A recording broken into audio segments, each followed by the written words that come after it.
Hyderabad parliamentary నియోజకవర్గ చరిత్రలో తొలిసారి ఓ మహిళ పోటీ చేస్తున్నారు. ఎంఐఎం అధినేత అసదుద్దీన్ ఓవైసీకి వ్యతిరేకంగా మైనార్టీ మహిళ నూరా షేక్ పోటీలో ఉన్నారు. మహిళా సాధికారతే తన లక్ష్యం అంటున్నారు నూరా షేక్. నేటి సాంకేతిక యుగంలో కూడా హైదరాబాద్ పాత నగరం మరీ పాతబడిపోయిందని ఆమె ఆవేదన వ్యక్తం చేశారు. తనను గెలిపిస్తే పాత నగరం బంగారు నగరంగా మారుస్తానన్నారు. అభివృద్దికి దూరంగా హైదరాబాద్ పాత బస్తీ మిగిలిపోయిందని, అక్కడి పేదలు ఇంకా పేదవారిగానే మిగిలిపోయారన్నారు. వారిని దారిద్ర్య రేఖ నుంచి పైకి తీసుకురావడం తన కర్తవ్యమంటున్నారు నూరా షేక్.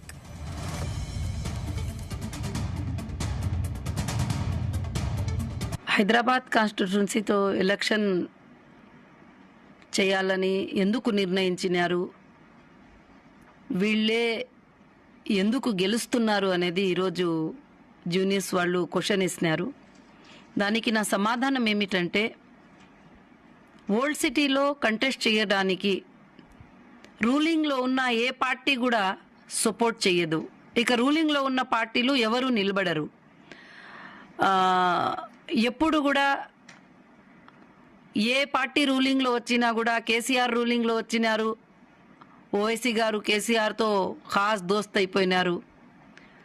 మళ్ళీ మా రేవంత్ సార్ వచ్చినారు, అతనితో కూడా ఖాస్ దోస్త్ అయిపోయినారు.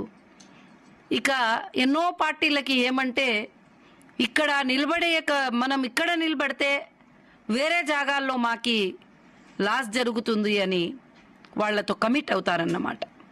కానీ ఈసారి నేను ఈ హైదరాబాద్లో ఎలక్షన్ కంటెస్ట్ చేసి అందరి మనసుల్లో ఈ వచ్చే భయాన్ని పోగొడతాను. అందరూ ఏమనుకుంటున్నారంటే, ఇక్కడ మనం కంటెస్ట్ చేస్తే మనము ఎట్లా అని చెప్పి, ఇది నేను ఖచ్చితంగా కంటెస్ట్ చేసి ఓల్డ్ సిటీని గోల్డ్ సిటీగా మార్చాలనే నాది ఒక కల ఉండాది. అక్కడుండే మహిళలకి, అక్కడుండే స్టూడెంట్కి, అక్కడ పిల్లోళ్ళకి, అక్కడుండే అందరి ప్రజలకి మేలు కోరుతూ ఈ ఓల్డ్ సిటీలో జరిగే అన్ని అన్యాయాలు, ఈ కాన్స్టిట్యూన్సీలో జరిగే అన్ని అన్యాయాలని దూరం చేయాలని, ఈ ఓట్లు కూడా వేసే బూతుల దగ్గర కూడా అందరూ నిలబడి రౌడీయిజంగా అందరితో ఓట్లు వేపించడము, ఇవి అంతా మనం యూట్యూబ్లో సంవత్సరాల నుంచి చూస్తున్నాము. అంతా వీడియోస్ వైరల్ ఉన్నాయి. ఎవరు కూడా మా ఫ్యామిలీలో కూడా వెళ్ళి ఓట్లు వేస్తే మీ ఓటు అయిపోయింది కదండి, 9 గంటలకే మీ ఓటు అయిపోయింది, 10 గంటలకే మీ ఓటు అయిపోయింది అని చెప్పి వస్తుంది. కానీ అందుకే ఈసారి నేను ఎలక్షన్ కమిషన్ ఆఫ్ ఇండియాతో కోరుతున్నాను, స్వయంగా మీరు ఒక యాక్షన్ తీసుకొని ఈ కమిటీ పైన, ఈ బూత్ల పైన, ఈ హైదరాబాద్ అసెంబ్లీ, ఈ హైదరాబాద్ లోక్సభ ఎలక్షన్ పైన ఇది పెట్టి అన్ని బూత్లకి జాగ్రత్తగా మెయింటైన్ చేయాలని నేను కోరుతున్నాను.